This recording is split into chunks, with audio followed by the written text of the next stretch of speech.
As I was preparing for tonight's talk, I had to go back many, many years ago.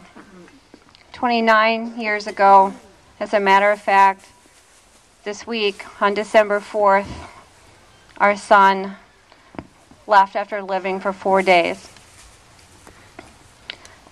Our journey began, a very difficult journey, and Chuck and I didn't quite know how in the world we were going to get through this. There was two things that came to mind when I was thinking about this tonight. Two things that were very present in my mind. Number one is I didn't want to forget him. And number two is how in the world am I going to get through this? Or am I going to survive it or get over it? So I'm a nurse, and so I started reading and trying to search and try to find the meaning and the purpose and how this happened to us. I thought I knew a lot about the grief process, and so I thought I knew how to grieve, but I really didn't know it all. Sometimes we had to put the book away because sometimes it didn't make any sense. I also knew that we didn't want to forget him. And I tried to remember every single thing I could about his sweet presence, his short presence. And often I would ask Chuck if he would tell me again what he looked like, what our experience was like. Because those memories that all of us have are all too short and too sweet. But I really wanted to find somehow how we could, as many people would say, get through it, to get over it, to feel better. And at one point, I think it kind of came to us. It wasn't like an aha moment, but we learned that you're never going to get over it. You're going to integrate it, and that Christopher was going to be a part of us for the rest of our life. And I think when we learned that, we began to realize that that was how we were not going to forget him. And that it was okay to have special events like this to go to and to keep his memory alive.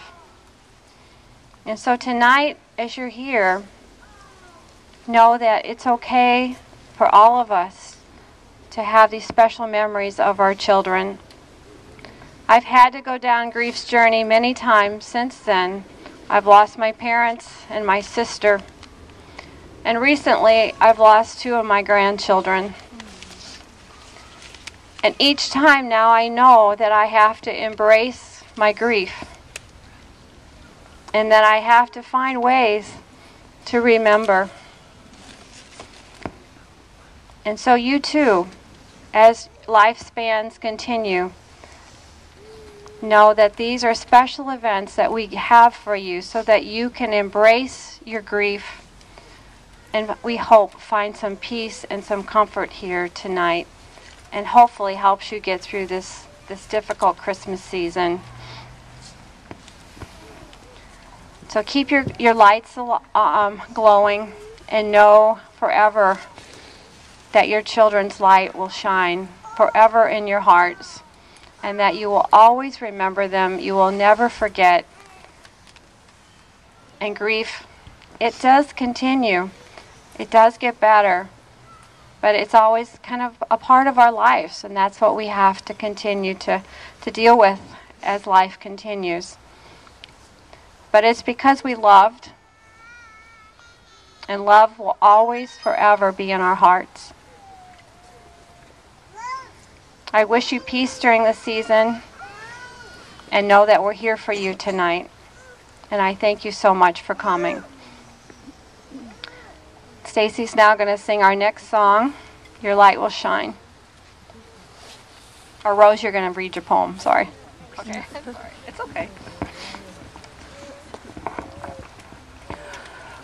Love, hold my hand. Help me see the dawn. That those that have left are not gone, but they carry on as stars looking down, as nature's sons and daughters of the heavens. You will not be forgotten by me. In the procession of the mighty stars, your name is sung and tattooed now on my heart. Here I will carry you forever. You have touched my life so that now cathedrals of sound are singing. The waves have come to walk with you, to where you will live in the land of you, the land of you. You will not ever be forgotten by me. In the procession of the mighty stars, your name is sung and tattooed now on my heart. Here I will carry you. Here I will carry you forever.